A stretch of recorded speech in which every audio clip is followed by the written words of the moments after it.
तो अर्थ मूवमेंट्स देखें तो अर्थ मूवमेंट होते हैं एक एंडोजेनेटिक अर्थ मूवमेंट एंडोजेनेटिक जो अर्थ के अंदर होते हैं, एक होते हैं एक्सोजेनेटिक जो अर्थ के ऊपर होते हैं।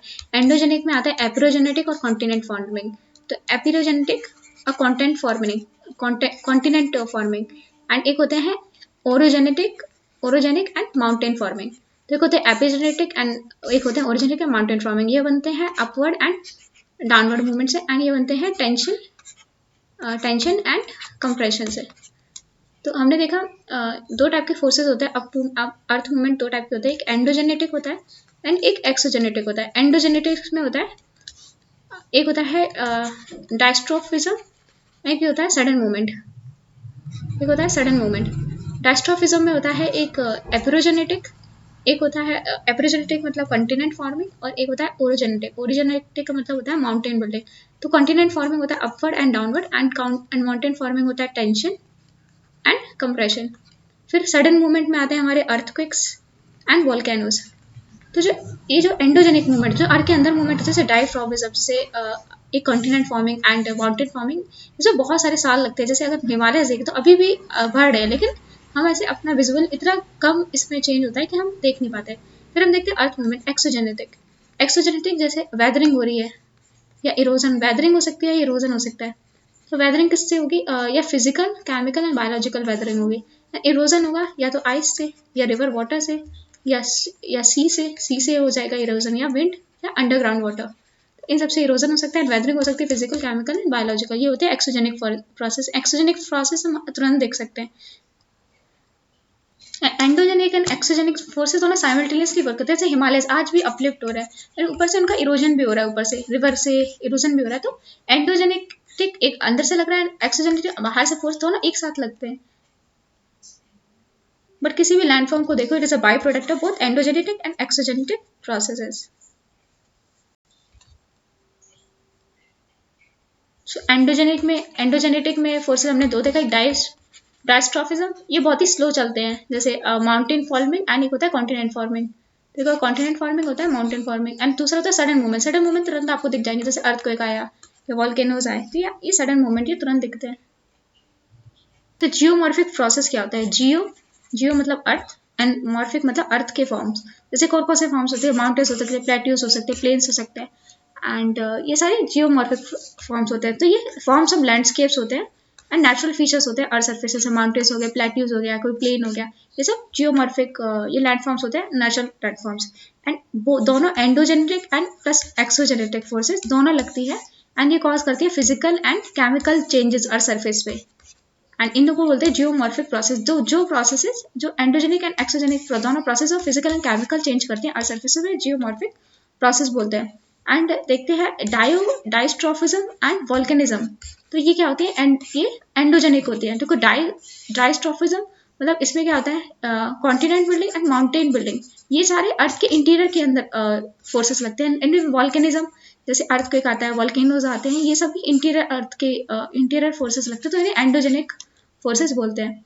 फिर जैसे एंड एक्सोजेनिक क्या होता है? एक्सोजेनिक जो अर्थ के ऊपर लग रहे हैं, जैसे वैदरिंग हो रही है, वैदरिंग, मास वेस्टिंग, इरोजन, कहीं डिपोजिशन हो रहा है, इरोजन होने के बाद फिर डिपोजिशन होता है, ये सारे हमारे होते हैं एक्सोजेनिक प्रोसेस। तो जियोमॉर्फिक एजेंट क्या होता है? जो मोबाइल एजेंट जो क्या कर रहा है? इरोजन कर रहा है फिर डिपोजिशन कर रहा है। जैसे वाटर क्या होता है? जो हिमालय से तो इरोड करता है, जो माउंटेन से इरोड करता है, रनिंग वाटर। आइस मास ग्लेशियर है तो ग्लेशियर इरोड करेगा ऐसे। फिर विंड इरोड कर रही है, जैसे सैंड ड्यून्स है, सैंड ड्यून को कौन उड़ा के ले जाता है? विंड्स ले जाते हैं। फिर करंट्स बहुत ही हाई रनिंग वाटर करंट्स ये इरोजन करते हैं। जैसे ये बैग है ये रिवर के आसपास, इसको इरोड करके ले जाएगी रिवर। तो करंट्स एंड ये ट्रांसपोर्ट करती है, डिपोजिट करती है। तो पहले ट्रांसपोर्ट करती है, पहले इरोड करेगी, फिर ट्रांसपोर्ट करेगी, फिर कहीं जाके डिपोजिट कर देगी मटेरियल को। पहले अर्थ के अंदर लगने वाले मूवमेंट देखते हैं, एंडोजेनेटिक मूवमेंट देखते हैं। जैसे interaction of matter and temperature. जो अर्थ के अंदर ये प्लेट है, प्लेट के अंदर मैटर्स है, तो ये इंट्रैक्ट करता है, तो यहाँ पे ऊपर चलता है, टेम्परेचर बनता है, तो यहाँ पे करंट डेवलप होते हैं अर्थ के अंदर। ये करंट डेवलप होते हैं तो अर्थ के अंदर मूवमेंट करने लगते हैं। तो अर्थ की मूवमेंट की वजह से मेनली दो टाइप के मूवमेंट्स होते हैं। एक होता है डायस्ट्रोफिज्म, एक होता है सडन मूवमेंट। तो डायस्ट्रोफिज्म में आता है हमारे माउंटेन बिल्डिंग एंड एक होता है कॉन्टिनेंट बिल्डिंग। तो इसे बोलते हैं एपिरोजेनिक, इसे बोलते हैं ओरोजेनिक एंड इसे बोलते हैं एपिरोजेनिक। एंड सडन मूवमेंट्स में आते हैं वॉल्केनो एंड अर्थक्वेक्स। तो एनर्जी जो अर्थ के अंदर होती है वो मेन फोर्स होती है एंडोजेनिक प्रोसेस। एंडोजेनिक मतलब अर्थ के अंदर सारी, अर्थ के अंदर से ये फोर्सेस कहाँ से है, एनर्जी, अर्थ के अंदर से एनर्जी निकली उसकी वजह से एंडोजेनिक मूवमेंट्स होते हैं। तो एनर्जी कहाँ से आती है अर्थ के अंदर, रेडियो एक्टिव, अर्थ के अंदर रेडियो एक्टिव एलिमेंट्स होते हैं जो हीट जनरेट करते हैं, हीट जनरेट करते हैं, प्रेशर क्रिएट होता है जिसकी वजह से अर्थ के अंदर करंट जनरेट होता है जिसकी वजह से प्लेट मूव्स करती है। फिर रोटेशनल मोशन होता है, रोटेशनल मोशन होता है, फिर tidal friction and primordial heat. Primordial heat जो अर्थ जब बना था अर्थ के अंदर कुछ हीट, स्टार्टिंग जब अर्थ बना था उस टाइम की हीट भी प्रेजेंट था, वो भी एनर्जी प्रोवाइड करती है। एंड ये जियोथर्मल ग्रेडियंट्स है, मतलब ये जियोथर्मल ग्रेडियंट मतलब टेम्परेचर डिफरेंस की वजह से हीट फ्लो करती है, जिससे हीट फ्लो करती है, यहाँ पे टेम्परेचर अलग यहाँ पे अलग है, तो इसको बैलेंस करने के लिए या करंट मूव करने लगता है अर्थ के अंदर। तो इस मूवमेंट की वजह से क्या होता है, डायस्ट्रॉफिज्म होता है एंड वॉल्केनिज्म होता है। डायस्ट्रॉफिज्म मतलब डायस्ट्रॉफिज्म, वॉल्केनिज्म मतलब सडन मूवमेंट्स, तो ये सब होते हैं अर्थ के अंदर एनर्जी उसकी वजह से। हम देखते हैं एंडोजेनिक फोर्स में हम देखते हैं डायस्ट्रॉफिज्म। डायस्ट्रॉफिज्म क्या होते हैं, क्योंकि स्लो बैंडिंग हो जाए, स्लो बैंडिंग, फोल्डिंग हो जाए, बैंडिंग हो जाए, स्लो फोल्डिंग हो जाए, वार्पिंग हो जाए। वार्पिंग होती है, एक होती है अप वार्पिंग, एक होती है डाउन वार्पिंग। अप वार्पिंग जैसे यहाँ पे मैग्मा निकलना चाह रहा है, निकल नहीं पा रहा, तो ये थोड़ा इसको ऊपर वार्प कर देगा, इसे बोलते हैं अप वार्पिंग। और नीचे हो जाए तो इसे बोलते हैं डाउन वार्पिंग, मतलब एक जो शेप वो एबनॉर्मल हो जाए, डिस्टॉर्ट हो जाए, नॉर्मल शेप, जैसे नॉर्मल शेप ऐसा था एंड ऐसा हो जाए तो ये डिस्टॉर्ट हो गया, थोड़ा शेप ऊपर हो गया, इसे बोलते हैं वार्पिंग। फिर फ्रैक्चरिंग कैसे हो जाए, जैसे ये हो, ये एक ब्लॉक हो, इसके अंदर यहाँ पे ये फॉल्ट लाइन क्रिएट हो जाए, मतलब यहाँ से फ्रैक्चर हो जाए, तो ये ऊपर चला जाए, ये नीचे चला जाए, तो कुछ ऐसा बन जाए, इसे इस फॉल्ट लाइन के अंदर फ्रैक्चरिंग हुई है तो इसे फ्रैक्चरिंग बोलते हैं। तो ये सारे प्रोसेस जिसमें अर्थ क्रस्ट मूव करता है, इसे बोलते हैं डायस्ट्रॉफिज्म। अर्थ क्रस्ट मूव करता है, एलिवेट करता है, बिल्डअप करता है, तो इसे बोलते हैं डायस्ट्रॉफिज्म। एंड डायस्ट्रॉफिज्म में दो होते हैं, एक ऑर्गेनिक होता है, ऑर्गेनिक मतलब माउंटेन बिल्डिंग। माउंटेन बिल्डिंग कैसे बनता है, या तो फोल्डिंग हो जाती है तो इसे माउंटेन बनता है, तो जो क्रस्ट सीवियरली फोल्ड में कन्वर्ट हो जाता है तो माउंटेन बनता है। फिर एपिरोजेनिक यहाँ पे पूरा large part of the crust, पूरा क्रस्ट बनता है इसमें। एपिरोजेनिक होता है कॉन्टिनेंट बिल्डिंग एंड ओरोजेनिक होता है माउंटेन बिल्डिंग। तो ओरोजेनेटिक माउंटेन बिल्डिंग प्रोसेस है, एपिरोजेनिक एक कॉन्टिनेंट बिल्डिंग प्रोसेस है, पूरा कॉन्टिनेंट बनता है। एंड कुछ सिंपल डिफॉर्मेशन हो सकते हैं एपिरोजेनिक में, कुछ सिंपल डिफॉर्मेशन हो सकते हैं, पूरा कॉन्टिनेंट बनता है एपिरोजेनिक में। तो यहाँ पे through the process of orogenic and epeirogenic earthquake and यहाँ पे अर्थक्वेक्स आते हैं, प्लेट टेक्टोनिक्स होती है, क्योंकि कुछ जैसे माउंटेन्स बन रहे हैं तो अर्थक्वेक्स आएंगे। माउंटेन जब हिमालयस बने थे काफ़ी अर्थक्वेक्स आए थे, एंड प्लेट टेक्टोनिक्स होती है। एंड यहाँ पे फॉल्टिंग फ्रैक्चरिंग होती है अर्थ क्रस्ट की, जैसे माउंटेन्स बने तो काफ़ी फॉल्टिंग फ्रैक्चरिंग हुई थी क्रस्ट की। नॉर्थ ईस्ट इंडिया में बहुत ही फ्रैक्चर्ड हमारे हिमालय से। एंड काफ़ी इससे क्या होता है, सारे प्रोसेस से pressure, volume and temperature changes होता है, जिसकी वजह से मेटामॉर्फिज्म होता है रॉक का। Metamorphism means rock cycle start होती है, जैसे sedimentary rock high heat and pressure में किस में कन्वर्ट हो जाते हैं, मेटामॉर्फिक रॉक में। Metamorphic rock high heat and pressure में इग्नेस रॉक में कन्वर्ट हो जाते हैं। तो मेटामॉर्फिज्म होता है रॉक का, because high temperature, pressure and volume and temperature बढ़ जाता है, चेंज होता है, जिसकी वजह से मेटामॉर्फिज्म होता है रॉक्स का, इन प्रोसेस की वजह से। तो डायस्ट्रॉफिज्म में क्या होता है, या तो फोल्डिंग होती है, या फॉल्टिंग होती है, या टिल्टेड स्ट्रेटा। फोल्डिंग कैसे होती है, जैसे ये एक रॉक है, यहाँ से फोर्स लग रहा है, यहाँ से फोर्स लग रहा है, एंड ये माउंटेन फॉर्म में फोल्ड हो जाएगा, तो ये होगी फोल्डिंग। ये ऐसे था एंड ये फोल्ड हो गया। फिर एक फॉल्ट होता है, फॉल्ट में यहाँ पे फ्रैक्चरिंग होती है, डिस्प्लेसमेंट होती है। ये पूरा एक रॉक था, यहाँ पे नीचे बीच से फ्रैक्चरिंग हुई, ये पूरा डिस्प्लेस हो गया। ये होती है fracturing as well as displacement. फिर होता है जॉइंट्स। तो जॉइंट्स में एकदम रॉक्स फ्रैक्चर हो जाए, फ्रैक्चरिंग हो जाए रॉक की विदाउट डिस्प्लेसमेंट, तो ये फ्रैक्चर हो गया विदाउट डिस्प्लेसमेंट, तो ये काफ़ी ज़्यादा रेजिस्टेंस होगा। तो यहाँ पे जब ये फ्रैक्चर हो जाएगा, मूवमेंट नहीं होगा, लेकिन इससे जब यहाँ पे क्रैक डेवलप हो गया तो अब यहाँ पे आराम से वेदरिंग हो जाएगी, तो it is make more resistable to weathering. तो ये क्या होगा, ये आपस में ऐसे टूट जाएगा, ये अलग अलग टूट जाएगा, फिर और डिसइंटीग्रेट हो जाएगा, फिर ट्रांसपोर्ट कर दिया जाएगा, तो इससे होता है वेदरिंग। जहाँ पे क्रैक डेवलप हो जाएगा वहाँ से ससेप्टेबल हो जाएगा, वहाँ से टूटना ईजी हो जाएगा इसका। फिर होता है epeirogenic and continent building. Epeirogenic and continent building movement. Epeirogenic and continent building long wavelength undulating and movement होते हैं, ऐसे लॉन्ग वेवलेंथ अंडुलेटिंग मूवमेंट होते हैं। ये क्या होता है कि central part of the continent, जैसे क्रेटॉन होते हैं, तो ये सब्जेक्ट होते हैं ऑरिजिनिक। जैसे इंडिया में देखिए, इंडिया में छोटा नागपुर प्लेटो एक क्रेटॉन है, काफ़ी स्टेबल पार्ट है, तो ये पूरा उठ जाएगा, तो इसे बोलते हैं। एंड ये रेडियल मूवमेंट्स भी बोलते हैं, क्योंकि रेडियस के लॉन्ग रखते हैं, जैसे ये अर्थ के रेडियस के लॉन्ग लग रहे हैं, तो यहाँ पे उठ जाएगा, यहाँ पे या डिप्रेशन क्रिएट हो जाएगा, उड़ जाएगा। एंड ये टुवर्ड्स द सब्सिडेंस, या तो ये अपलिफ्ट करेंगे या ये अवे, या ये सेंटर के दूर जाएंगे। तो ये क्लियरली आप इनके रिलीफ में देख सकते हो कि ये डाउनवर्ड जा रहे हैं कि अपवर्ड जा रहे हैं। तो कॉन्टिनेंट बिल्डिंग इस टाइप के होते हैं। एंड रेडियल मूवमेंट बोलते हैं कि अलॉन्ग द रेडियस लगते हैं, तो ये रेडियल मूवमेंट्स होते हैं बिकॉज ये अलॉन्ग द रेडियस लगते हैं, तो ये रेडियल मूवमेंट होते हैं। एंड ये broad centre part of the cratons, and ये सब्जेक्ट होता है टू द एपिरोजेनी। यहाँ जहाँ अपलिफ्टमेंट होता है, जैसे ये है, ये अपलिफ्ट हो गया। यहाँ पे wave cut terraces and sea caves and fossiliferous beds, ये सारे फॉल्सीफेरस बेड, ये सारे ये एविडेंस है अपलिफ्ट के। अगर वेव कट दे रहा है सी, अगर आपको कहीं जब वेव कट दिख रहा है तो पहले ही सी के अंदर था, लेकिन आपको लैंड अपलिफ्ट हो गया, मतलब सी नीचे चली गई है, तो वहाँ पे ये सारी चीजें देखेगी, तो मतलब अपलिफ्टमेंट का ये एविडेंस है। फिर रेज्ड बीचेस पे लेके, जैसे हमें इंडिया में, जैसे ये है हमारा पूरा, ये अपलिफ्टेड प्लेटफॉर्म है, ये पूरा अपलिफ्टेड है यहाँ पे मालाबार का। ये है सबमर्जेंस कोस्ट, ये है इमर्जेंट कोस्ट इंडिया का। तो यहाँ पे हमें जैसे काठियावाड़ है, काठियावाड़ ये भी हमारा इमर्जेंट कोस्ट है, काठियावाड़ कोस्ट। फिर ये मालाबार कोस्ट, ये नेल्लोर, तिरुवनेरी कोस्ट यहाँ पे, नेल्लोर कोस्ट आंध्र प्रदेश में। ये सारे ये अपलिफ्ट के एग्जाम्पल है। अपलिफ्ट की लैंड पहले नीचे था, अब अपलिफ्ट हो गया ऊपर। एंड यहाँ पे कुछ सेंचुरीज अगो, एंड यहाँ पे द प्लेसेस वर, कुछ अभी जो हमें लैंड पे प्लेसेस दिख रहे हैं, ये कुछ समय पहले यहाँ पे ये सी के अंदर थे ये प्लेसेस। जैसे अगर हम देखें Koringa near the mouth of Godavari, तो यहाँ पे कोरिंगा है, mouth of the Godavari Andhra Pradesh में कोरिंगा है। And Kaveripattinam in the Kaveri delta, तो यहाँ पे कावेरी डेल्टा है, कावेरीपट्टनम में कावेरी डेल्टा है। And Korkai on the coast of Tirunelveli, and Korkai on the coast of Tirunelveli, ये सी फ्लोर्स थे, तो ये सी पोर्ट्स थे पहले। तो ये अभी देखिए, ये अगर आप ये देखें Koringa near the mouth of Kaveripattinam, Coringa and Korkai, Korkai अब अंदर आता है, पहले ये सी पोर्ट था, तो अभी अंदर आता है, तो यहाँ से इमरजेंट हुआ है coast. And coast of Tirunelveli, ये सब पहले कोस्ट, ये पोर्ट्स थे, लेकिन आज ये ऊपर आ गया है। तो ये अब 1000 to 2000 ईयर्स को सी पोर्ट्स थे, लेकिन आज ये अंदर है। एंड काठियावाड़ प्लेट, ये सब अपलिफ्टमेंट है। तो अब इमरजेंट एंड सबमर्जेंट अपलिफ्टमेंट का क्या मतलब होता है?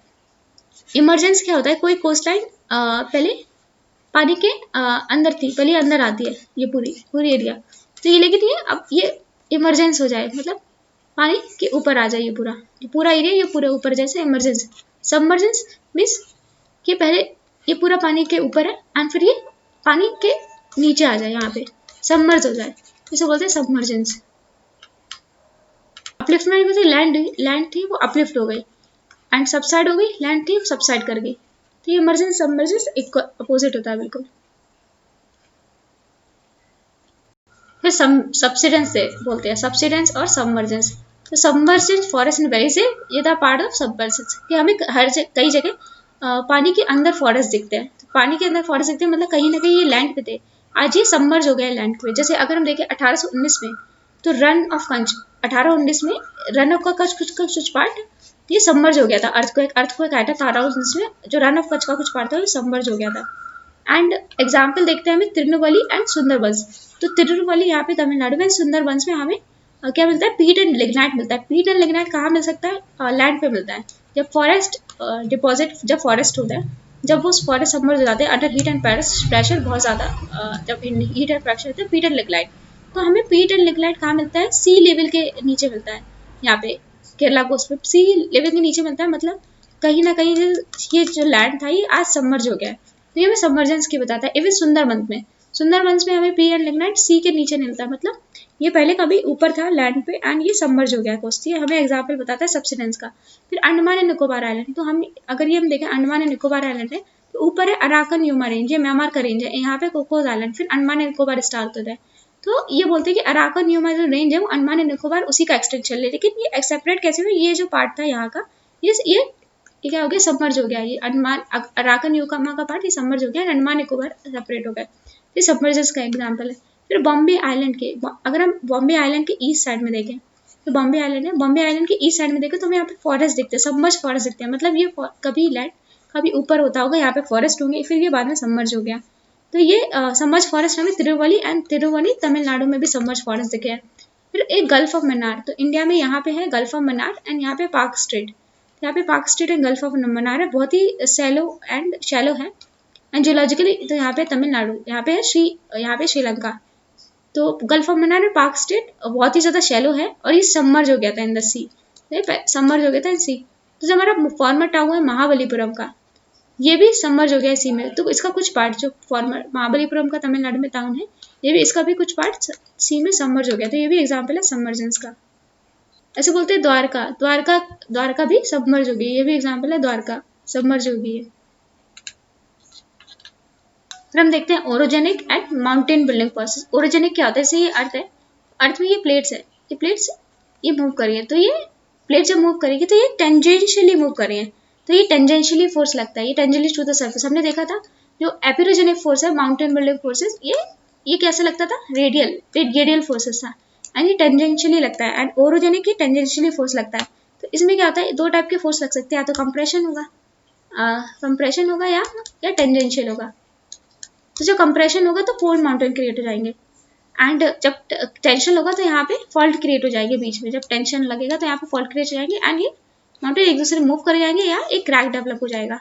एंड जब ये जो माउंटेन है, जब यहाँ पे फोल्डिंग बहुत ज़्यादा हो रही है, एंड ये जो है ये फोल्ड ना हो, एंड ये रेजिस्ट भी ना कर पाए प्रेशर, तो ये ब्रेक हो जाएगा। तो इसे बोलते हैं रिवर्स फॉल्टिंग, कि माउंटेन फोल्ड नहीं कर पाया एंड ये ब्रेक हो गया, इतना ज़्यादा कंप्रेशन फोर्स लगा, तो इसे बोलते हैं रिवर्स फॉल्टिंग।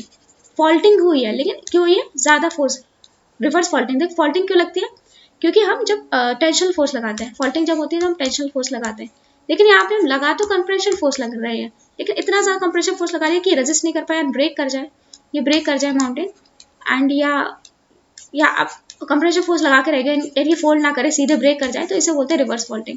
मतलब रिवर्स फोर्स लगा के फॉल्टिंग कर रहे हो, या तो टेंशन फोर्स लगा के फॉल्टिंग हो रही है, हम यहाँ पे कंप्रेशन फोर्स लगा के फॉल्टिंग कर रहे हैं, तो इसे बोलते हैं रिवर्स फॉल्टिंग। तो फोल्ड माउंटेन्स क्या होते हैं, fold mountain convergent plate boundary, जहाँ पे कन्वर्जेंट प्लेट बाउंड्री वहाँ पे बनते हैं, कंप्रेशनल फोर्स से बनते हैं फोल्ड बाउंड्रीज। जब कंप्रेशन फोर्स लगता है तो रॉक बकल हो जाती है एंड फोल्ड हो जाती है, इसे बोलते हैं फोल्डिंग। तो फोल्ड माउंटेन बनते हैं through the process of folding. तो फोल्ड माउंटेन था। ब्लॉक माउंटेन क्या होता है, तो ब्लॉक माउंटेन बनता है फॉल्टिंग से। जैसे कोई वैली थी, वो फॉल्ट होके ये नीचे चली गई, तो जैसे पूरा एक वैली थी, तो बीच में से ये नीचे चला गया, तो कुछ ऐसा स्ट्रक्चर बन गया, एक यहाँ पे है एक यहाँ पे है, नीचे एक वैली क्रिएट हो गई, तो ये है, इसे बोलते हैं हॉस्ट एंड इसे बोलते हैं ग्रेविन। तो बीच में जो वैली होती है ऐसे हॉस्ट बोलते हैं, तो ये ब्लॉक माउंटेन बन जाता है। तो ये ब्लॉक माउंटेन, ये साइड्स में ब्लॉक्स एंड ये बीच में वैली क्रिएट हो जाती है, ये रिफ्ट वैली बोलते हैं इसको। तो ये है वैली क्रिएट हो गई एंड साइड में ये हॉस्ट है एंड ये है ग्रेविन। कंप्रेशन की थी, तो हमने देखा ये तो टेंशन फोर्स लग रहा है इस माउंटेन पे, तो इसकी वजह से ये रिफ्ट वैली बनी। और कंप्रेशन की फोर्स की वजह से अगर ब्लॉक माउंटेन बन जाए, जैसे ये ब्लॉक है, अब हम इसमें बहुत ज़्यादा कंप्रेशन फोर्स लगा रहे हैं, लेकिन फोल्डिंग नहीं हो रही है इसकी, इस माउंटेन की फोल्डिंग नहीं हो रही है, ये बीच वाले ये क्रैक डेवलप हो गए एंड ये क्रैक डेवलप हो गया एंड ये वाले माउंटेन नीचे चले गए एंड ये ऊपर रह गया, तो ये भी ब्लॉक माउंटेन क्रिएट हो जाएगा, ये भी ब्लॉक माउंटेन है, ये भी ब्लॉक माउंटेन क्रिएट हो जाएगा। बट ये किसकी वजह से हुई, रिवर्स फॉल्टिंग की वजह से। रिवर्स फॉल्टिंग मतलब कंप्रेसिव फोर्स लगा के हम ब्लॉक माउंटेन क्रिएट कर रहे हैं, तो ये होगा रिवर्स फॉल्टिंग। मतलब फ्रैक्चर हो रहा है बाय कंप्रेशन फोर्स, इसे बोलते हैं रिवर्स फॉल्ट। इंडिया में जो हिमालयज हैं, middle great Himalayas, lesser Himalayas and Shivaliks, तो इन तीनों हिमालयस में हमें कंप्रेशन फोर्स लगता है, कंप्रेशन फोर्स तो हमें यहाँ पे रिवर्स फॉल्ट दिखता है, तो यहाँ पे रिवर्स फॉल्ट मिलता है, कंप्रेशन फोर्स की होने की वजह से क्रैक डेवलप होते हैं, तो उसे बोलते हैं रिवर्स फॉल्ट। अगर टेंशन फोर्स की वजह से फॉल्ट डेवलप हो रहे हैं तो उसे नॉर्मल फॉल्ट बोलते हैं, एंड कंप्रेशन फोर्स की वजह से अगर फॉल्ट डेवलप होता है तो उसे बोलते हैं रिवर्स फॉल्ट। तो ओरिजिनी में क्या होता है, ओरिजिनी में माउंटेन बिल्डिंग होती है, एंड यहाँ पे plate tectonics and volcanic activity से माउंटेन्स फॉर्म्स होते हैं ओरिजिनी में। एंड एपिरोजेनी में क्या होता है, एपिरोजेनी में कॉन्टिनेंट बिल्डिंग्स होते हैं, कॉन्टिनेंट फॉर्म्स होते हैं एपिरोजेनी में। एंड ओरिजिनी की वजह से क्रस्ट होती है एकदम फोल्ड्स में ब्रेक हो जाती है, क्रस्ट जो होती है फोल्ड्स में डिफॉर्म हो जाती है, एंड एपिरोजेनी में सिंपल डिफॉर्मेशन होता है क्रस्ट में। एंड यहाँ पे फॉर्मेशन में हाईली एलिवेटेड माउंटेन्स बनते हैं, जिससे क्या होता है, एल्बिडो बढ़ जाता है। एल्बिडो बढ़ जाता है मतलब रिफ्लेक्ट करने की, यहाँ पे आइस बन जाती है, यहाँ पे आइस जम जाती है, तो ऊपर एल्बिडो बढ़ जाता है, मतलब एबिलिटी टू रिफ्लेक्ट लाइट, ठीक है, रिफ्लेक्टिंग पावर बढ़ जाती है सरफेस की। एंड यहाँ पे इसमें क्या होता है, सी लेवल राइज होता है, फॉल होता है, यहाँ पे सी लेवल या तो राइज होगा या फॉल होगा, इससे ओशन बेसिस का शेप चेंज होता है एपिरोजेनी से।